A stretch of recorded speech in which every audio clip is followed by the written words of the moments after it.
Hey guys, it's Gen Z Stacker here, back with another video. Today we're going to be talking about top 5 tips I think every college student should know when it comes to saving money. With the whole bear flu consuming our daily lives and impacting many students going back in the fall, I would like to address some tips for those who are going into their first year. Tips that are going to help you, with saving money and using that money that you have to start investing stuff. Before you start investing, savings the top priority right there. I'm no college veteran, but I do have 2 older siblings who have went through college and have now graduated, and I myself am going into my 2nd year. So all that information that's been accumulated over time, I'm now passing that to you, the viewer of this video. If you do like videos like this, be sure to hit a like, as it reminds me to make content like this. Hit subscribe and the notification bell to be notified when I post the next video. Awesome. Now let's jump into tip 1. Tip number 1, and that's going to be eating out. Now, if I could count up every dollar I've spent on eating out with friends, after hanging out with people really late, anything like that, I would probably cry. And according to this chart, official USDA food plans cost of food at home at 4 levels, US average September 2017, we see that, most students are probably on the low cost plan. The average American college student spends anywhere between $42 to $55 per week. That's already a lot, $42 to $55. And another survey estimates that the average adult spends between $10 to $12 per day on food, which comes out to $70 to $84 per week.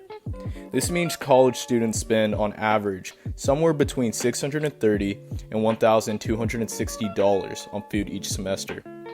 That's roughly about $2,522 per academic year. Talk about eating up your wallet. So we get it, a kid's gotta eat. But what's a good tip to solve this, you may ask? And my answer is budgeting. Now, many don't practice budgeting in their daily life, and it's something that, should be practiced, especially at such a young age. An age where, now is the time to get your values right. So when you're older, you actually know how to budget when you have that salary job. It's clear that budgeting only leaves room for you to spend on what you can and not everything that you have.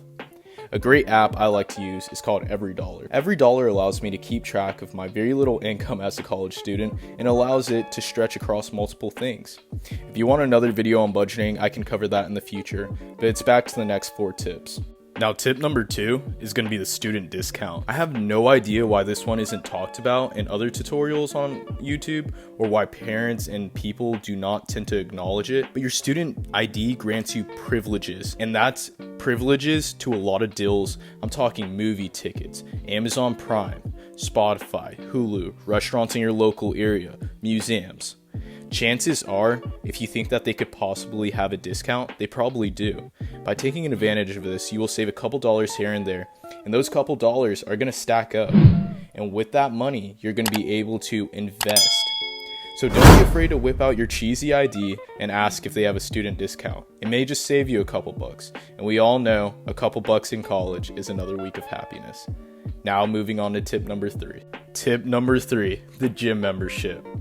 Now, do not get fooled by these people who sit outside at Planet Fitness or wherever you go and ask you to renew your membership, or you bring a friend and they're like, hey, sign up for like our 1-week trial or 6-month thing, anything like that. I'll tell you the reason why. On the surface, it's like, hey, I get a trial for this week. I could go to the gym and stuff. But that is not what I'm saying. Now, you're probably thinking I'm advocating for being inactive and lazy. I'm not. It's completely the opposite. I'm advocating for you to be active and on top of your expenses. Why this tip made it on the list is the amount of times I've seen or heard of people who get a membership at the local gym or use a free trial. They go for 3 days, things happen, classes happen, finals are happening, and then, they forget. And they forget to cancel the trial, and then, they have overdraft fees in their account. Nobody likes overdraft fees. And then they have to pay that, and then they have to pay the actual gym membership. And this has happened to me back in high school at my local gym, and it was horrible to deal with. Now, truth be told, many gyms set up their system this way because they are aware of people not being on top of their expenses or getting too caught up with life or class, being too busy to cancel the membership. So listen here, if you go to the gym every day, that's awesome, but be aware of your monthly fees, and don't forget a lot of universities include their gym as part of tuition also. Now moving on to tip number 4. Tip number 4 is going to be community college. This tip goes out to any students in the middle of this crisis who are unsure whether to go to a 4-year or do community college locally, then transfer. For those people who are unsure about their academic plans, I highly recommend this route. I myself have done this. I got most of my basics out the way at a local community college, and now I was eligible to transfer to a 4-year university. There's a lot of stigma I've learned that was untrue and very unfit about people who attend community college, and I feel very humbled to have gotten a chance to experience classes there and meet some great people. So to anybody who is looking for help on this, or maybe they're a fence walker right now, unsure whether to go to a local community college or university, I would just like to say, overall this method of a unique academic plan was helpful for me to save money and overall have a better time in college. Now moving on to tip number 5. Now tip number 5, our last one today, is arguably the biggest one that people spend money on in college. And what is that, you may ask? It's alcohol. By no way am I condoning drinking or even underage drinking, but as I know, being a young person myself, that doesn't stop many. Why this tip is on the list and most important goes back to how alcohol breaks down in the human body. Quick science lesson here. You may not realize it, but alcohol is probably the only drink that takes a strong hold over you and influences you for the worse. Being readily water soluble, alcohol can rapidly enter your bloodstream because it moves easily through almost all parts of your body. It transfers through your lipids, cell membranes, skin, heart, and many other tissues, but most significantly, it enters your brain. The powerful effect of alcohol is most acutely felt by the brain.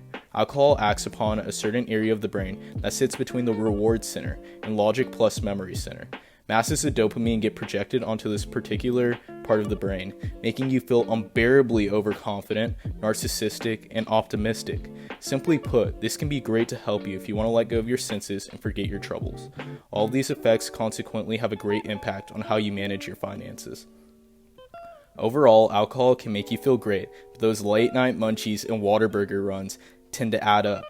The tip here is spend less on booze, and you'll thank me in the long run. Alright people, those were my top 5 tips on saving money in college. Again, these are based upon personal accounts and anecdotal evidence from other people. I am not a financial advisor, and I am not responsible for any irrational decisions made. I am simply here to help you and aid you in creating a better future for yourself. Thanks for watching, and remember, if you enjoyed this video, be sure to subscribe for more content like this, and drop a like if you enjoyed the video. It lets me know what I'm posting and creating is good. See you later, future investors.